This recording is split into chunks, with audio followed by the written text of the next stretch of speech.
আসসালামু আলাইকুম viewers, this is Shakil. Welcome to my channel. Actually আজকের ভিডিওটা ইম্পর্টেন্ট একটা ভিডিও।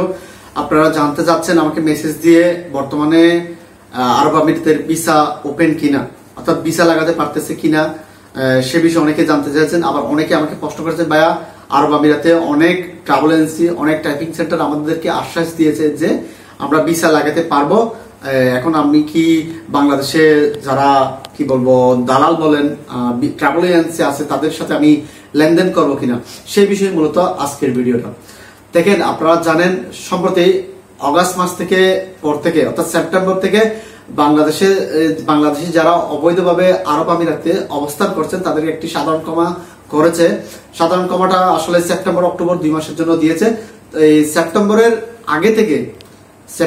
আগে থেকে যারা ভিজিট বেশ অগাস্ট মাস 30-এর আগে অর্থাৎ সেপ্টেম্বরের আগে যারা আরব আমিরাতে গিয়ে ভিজিট ভিসায় গিয়ে আসতে পারে নাই অথবা ভিসা লাগাতে পারে নাই, যাদের ভিসা সমস্যা, ফাইন সমস্যা, ব্লক, তাদের ভিসা নাই, ওইখানে খল্লি বল্লি বলে একটা শব্দ আছে, খল্লি বল্লি হয়ে গেছেন, তাদেরকে একটা সাধারণ ক্ষমা ঘোষণা করেছে যে তারা চাইলে এই 2 মাসের মধ্যে তারা বাংলাদেশে ফেরত যেতে পারবে অথবা তারা সবকিছু বৈধতা হয়ে তারা ভিসা লাগাতে পারবে এবং আরব আমিরাতে থাকতে পারবে।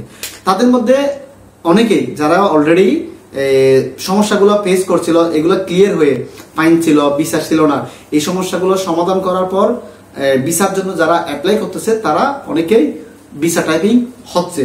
কিন্তু তার মানে এই না যে বাংলাদেশ থেকে আবার নতুন গিয়ে ভিসা লাগাতে পারবে, এটা প্রশ্নই আসে না। আমি এখনো একটাও দেখি না যে যারা বাংলাদেশ থেকে রিসেন্টলি নতুন গিয়ে ভিসা লাগাতে, পূর্বে যারা অগাস্ট মাসের 30-এর আগে, সেপ্টেম্বরের আগে যারা অবৈধভাবে ছিল তারা এখন বৈধতা পেয়ে ভিসা লাগানোর জন্য অ্যাপ্লাই করতেছে, তাদের মধ্যে ভিসা হচ্ছে।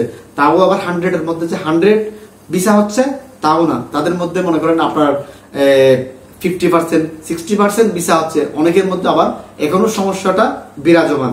সো আমি বলবো এখানে এটা একদম ক্লিয়ার যে ভিসা আপনি নতুন ভাবে বাংলাদেশ থেকে গিয়ে ভিসা লাগাতে পারবেন সেটার কোনো গ্যারান্টি নেই। আর আপনি যদি কাউকে ওইটার জন্য টাকা দিয়ে থাকেন তাহলে আমি বলবো এটা আপনি যে কোনো মতে প্রতারণার শিকার হতে পারেন। আর একটা বিষয়, ভিজিট বিষয়ে আপনারা যারা যেতে যাচ্ছেন, ভিজিট বিষয়ের মধ্যে কতগুলো রেস্ট্রিকশন আছে। এয়ারপোর্ট ক্রস, তারপর আপনি এখানে গিয়ে আপনি একটা ডলার আপনাকে হাতে রাখতে হচ্ছে, সেই বিষয়টা আপনারা হয়তো জানেন। আবার ফ্যামিলি ভিসাও এখনো পুরোপুরি খুলে নাই, কতগুলো রেস্ট্রিকশনের মধ্যে আছে। তারপর পার্টনার ভিসা সম্পর্কে অনেকে জানতে চায়।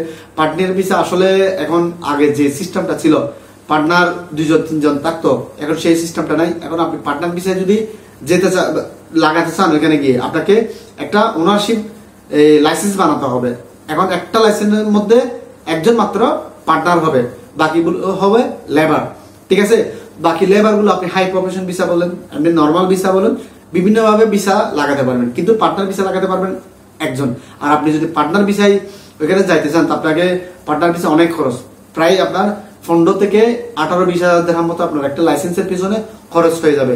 সুতরাং আপনি বুঝে শুনে চিন্তা করুন যে পার্টনার ভিসা ওখানে লাগাবেন এবং নাকি নতুন একটা কোম্পানি চালু করার সেই ক্যাপাবিলিটি আপনার আছে কিনা, আদারওয়াইজ ওইখানে গিয়ে আপনি ফেসে যাবেন।